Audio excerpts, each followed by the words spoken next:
Topic है बोलो?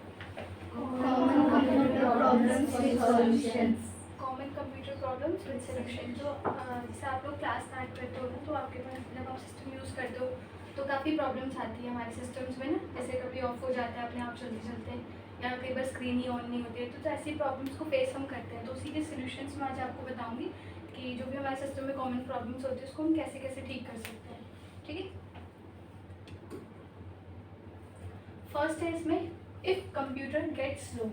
अगर आपका सिस्टम स्लो हो जाता है, मतलब वैसे तो ठीक चलता है, स्पीड में चलता है स्टार्टिंग में हर एक सिस्टम, बट बाद में धीरे धीरे करते करते वो स्लो हो जाता है। आपको पता है कि हमारे डिस पीसी में सी ड्राइव होती है और डी ड्राइव होती है ना। और अगर हम कोई एक्सटर्नल डिवाइस कनेक्ट करते हैं तो वो भी हमें वहीं शो होता है। तो सी ड्राइव में हमारा क्या क्या होता है, विंडोज़ होती है, सॉफ्टवेयर होते हैं। आप अपनी फाइल्स जो है कभी भी सी ड्राइव में सेव नहीं करते, हमेशा डॉक्यूमेंट्स में या फिर डी ड्राइव में करते हो, क्योंकि डी ड्राइव में ही हमारी सारी डॉक्यूमेंट्स एंड फाइल्स होती है। सी ड्राइव में सिर्फ और सिर्फ हमारे सॉफ्टवेयर होते हैं, विंडोज़ होते हैं। ठीक है, तो जब हमारा सी ड्राइव पूरा फुल हो जाता है या फिर डी ड्राइव या डॉक्यूमेंट्स भी जब फुल होने लग जाता है ना, तो हमारा सिस्टम हैंग होने मतलब स्लो होने लग जाता है। सॉरी, हैंग नहीं, स्लो होने लग जाता है। तो जब भी ऐसी कोई प्रॉब्लम आती है तो आप सॉफ्टवेयर एंड डॉक्यूमेंट्स मतलब टेम्प्रेरी फाइल्स जो होती है ना वो डिलीट कर दो, जो आप यूज़ नहीं कर रहे हो। जैसे यहाँ पर भी मैं वीकली या मंथली फाइल्स डिलीट कर देती हूँ, बट वो कहीं ना कहीं रिसाइकल बीन में रहती है। आप नेक्स्ट डे आते हो फाइल ओपन नहीं होती, तो फिर हम उसको रिसाइकल बीन से रिस्टोर करते हैं, है ना। तो जब आप उसको रिस्टोर करते हो तो कहीं ना कहीं रिसाइकल बीन में तो है ना, स्टोरेज तो फिर भी ले रहा है। तो अगर आप उसको वहाँ से भी डिलीट कर दोगे तो स्टोरेज आपके पास मतलब काफ़ी रिलीज हो जाएगा, और ये आपका सिस्टम स्लो चल रहा है वो नॉर्मल स्पीड पर आ जाएगा। ठीक है, दूसरा है अनइंस्टॉल अनवांटेड सॉफ्टवेयर। जितने भी अनवांटेड सॉफ्टवेयर है जिनको आप यूज़ नहीं कर रहे हो, उनको कंट्रोल पैनल पे जाके आप डिलीट कर सकते हो। डिलीट करने के बाद वो आपका सिस्टम का जो स्पेस है वो थोड़ा रिलीज हो जाएगा। अभी हमने किया था लास्ट टाइम कंट्रोल पैनल में, जिन्होंने किया उनको बताऊँगा। ठीक है, नेक्स्ट है अगर आपका सी ड्राइव फुल हो रहा है तो उसका ड्राइवर वही जिस पीसी से चेक कर सकते हो। अगर वो ब्लू कलर में आता है ना स्पेसिंग, कि अभी ब्लू कलर में होती है ड्राइव, जब फुल होने लग जाती है तो वो रेड कलर में हो जाती है चेंज। तो वहाँ से आपको पता लग जाता है कितना स्पेस अभी इसमें है, और नीचे भी लिखा होता है, उसमें मेंशन होता है। ठीक है, सेकेंड है इफ़ कंप्यूटर हैंग्स। अगर आपका सिस्टम हैंग कर रहा है तो वायरस की प्रॉब्लम हो सकती है। वायरस की प्रॉब्लम रिमूव करने के लिए हम एंटीवायरस सॉफ्टवेयर उसमें डलवाते हैं ना, होता है ना हमारे सिस्टम में एंटीवायरस सॉफ्टवेयर इंस्टॉल होना चाहिए। और भी होते हैं, क्विक हो गया, K7 हो गया, ये सारे सॉफ्टवेयर हैं एंटीवायरस सॉफ्टवेयर जो हमारे सिस्टम से वायरस को दूर करते हैं। ठीक है, नेक्स्ट है फॉल्टी SMPS। अगर आपके सिस्टम में SMPS लगा होता है कैबिनेट में, आपको पता है जो पावर सप्लाई के लिए यूज़ होता है, अगर वो फॉल्टी है तो फिर आप उसको रिप्लेस कर सकते हो न्यू SMPS के साथ, तो आपका सिस्टम हैंग नहीं होगा। अगर इस वजह से हो रहा है तो आप ये काम करना, न्यू SMPS लगाना, और ये हैंग करना बंद कर देगा। ठीक है, नेक्स्ट है कूलिंग फैंस। फैंस उसमें होता है, आप हैंड ऐसे हाथ लगाते हो कैबिनेट पे तो पता लगता है ना, तो वो फैंस भी कई बार प्रॉब्लम क्रिएट करते हैं, वो ख़राब हो जाता है, तो फिर आप उसको रिप्लेस कर सकते हो न्यू फैन के साथ। ठीक है, नेक्स्ट है करप्ट ऑपरेटिंग सिस्टम। जो हमारा ऑपरेटिंग सिस्टम होता है कई बार वो करप्ट हो जाता है, उसकी वजह से भी हमारा सिस्टम हैंग करता है, तो आपने फ्रेश कॉपी उसकी इंस्टॉल करनी होती है। फिर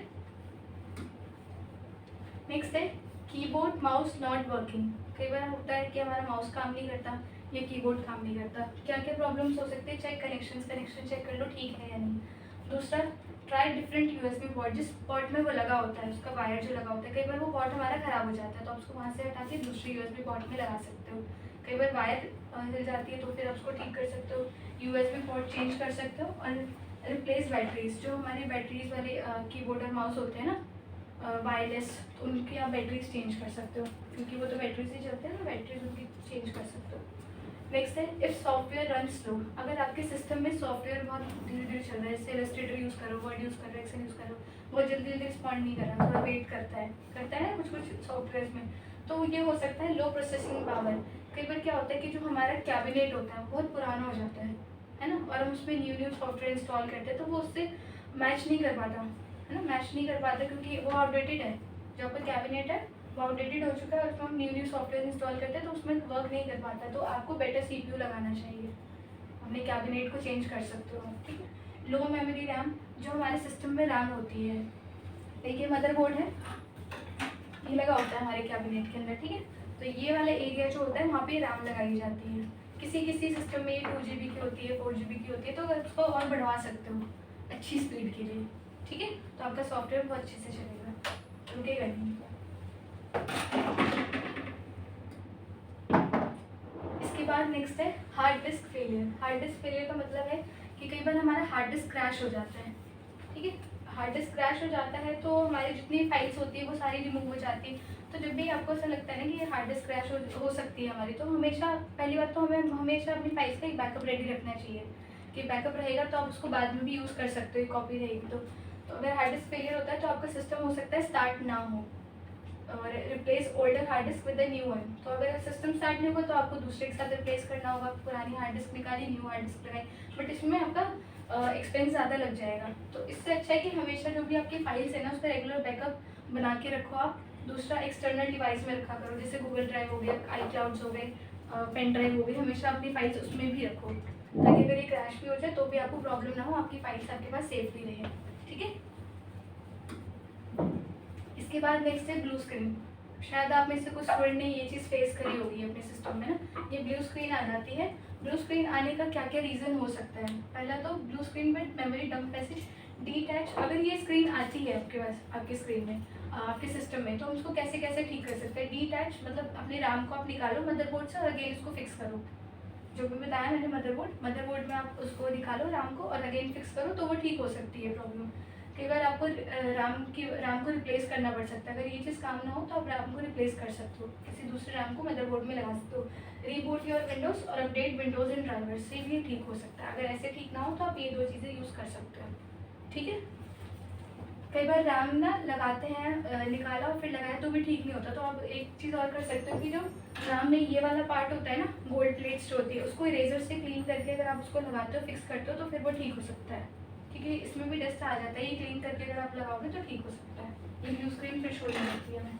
Windows related stop error, hardware और ड्राइवर रिलेटेड प्रॉब्लम्स हो सकती है। अगर ये स्क्रीन आती है तो उसमें भी ये चीज़ें हैं कि हार्डवेयर ड्राइवर रिलेटेड प्रॉब्लम्स हो सकती है। फिर जो एरर कोड आपको शो कर रहा है कि वहाँ पे जो भी रीज़न आपको शो कर रहा है, उस रीज़न को आपने अच्छे से रीड करना है और फिर उसके लिए सर्च करना है। अगर वो आपसे सॉल्व नहीं हो रहा तो फिर आपको मैकेनिक की ज़रूरत पड़ सकती है या इंजीनियर्स की ज़रूरत पड़ सकती है, ठीक है। या कोई एक्सटर्नल डिवाइस है उसको आप डिस्कनेक्ट कर सकते हो, रीस्टार्ट योर सिस्टम को रीस्टार्ट कर सकते हो इसको रिमूव कर हटाने के लिए, ठीक है। इसके बाद है reboot and select proper device messages. ये आता है आपके सिस्टम पे, कभी ब्लैक स्क्रीन पर देखना, कोई भी की प्रेस करते रहते हो और ये मैसेज बार बार रिपीट होता रहता है। संगम आपने फेस किया था कुछ टाइम पहले, आपने भी किया? तो ये वाला स्क्रीन भी कभी आ जाता है। ये जब आता है जब हमारा बूटेबल डिस्क सिलेक्ट नहीं होता है। यहाँ पे लिखा है bootable disc is not selected in the setup. तो अगर ये प्रॉब्लम आ रही है तो आपने F8 और डिलीट की प्रेस करना होता है, बायो स्क्रीन खुल जाएगी ब्लू कलर की, वहाँ से हमें अपना बूटेबल डिस्क सिलेक्ट करना होता है, ठीक है। उसके बाद दूसरा रीज़न हो सकता है ऑपरेटिंग सिस्टम करप्ट हो जाता है, तो फिर आपने रीइंस्टॉल करना होता है ऑपरेटिंग सिस्टम को। नेक्स्ट है इंटरनेट नॉट वर्किंग। अगर हमारे सिस्टम में इंटरनेट नहीं चल रहा है तो हमें अपने प्रोवाइडर से बात करनी चाहिए। जहाँ से भी आप इंटरनेट यूज़ कर रहे हो सर्विस प्रोवाइडर से बात करो कि हमारे इंटरनेट क्यों यूज़ नहीं हो रहा। दूसरा प्रॉब्लम इन हार्डवेयर और सॉफ्टवेयर में प्रॉब्लम होती है तब कई बार नहीं चलता। और दूसरा राउटर होता है, मॉडेम होता है, जैसे हम वाईफाई कनेक्टिविटी ले रहे हो उसमें प्रॉब्लम हो सकती है, आप उसको चेक करके ठीक कर सकते हो, ठीक है। नेक्स्ट है फ्रोजन स्क्रीन। कई बार हम काम कर रहे होते हैं, हमारी स्क्रीन जो है एक जगह पे फ्रीज हो जाती है, कुछ भी यूज़ नहीं होता, बस वो लोडिंग होती रहती है ना शट डाउन हो रहा है ना क्लोज हो रहा है। हार्डवेयर और सॉफ्टवेयर प्रॉब्लम्स की वजह से होता है। अगर कभी ऐसा होता है तो आप ऑल्ट कंट्रोल डिलीट से इसको ठीक कर सकते हो, ठीक है। दूसरा restart the computer, system of करा ऑन कर दिया फिर वो ठीक हो जाता है जो फ्रीज हुआ रहता है।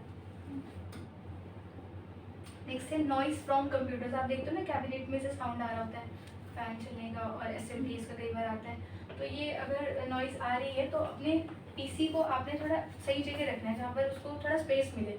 अगर कैबिनेट को बिल्कुल ऐसे रख दोगे ना बंद करके, कहीं से उसको स्पेस ही नहीं मिल रहा, कहीं पर भी कूलिंग करने के लिए उसको हीट नहीं मिल रही, तो फिर वो प्रॉब्लम क्रिएट करता है, तो फिर नॉइज़ आती है। आपको उसको थोड़ा खुले एरिया में रखना होगा। उसके बाद सेटअप फैन कंट्रोल्स में प्रॉब्लम हो सकती है। और क्लीन आउट द डस्ट, अगर कोई आप कैबिनेट खोलोगे डस्ट क्लीन करके उसको दोबारा क्लोज कर दोगे तो फिर वो नॉइज़ आनी बंद हो जाएगी, ठीक है।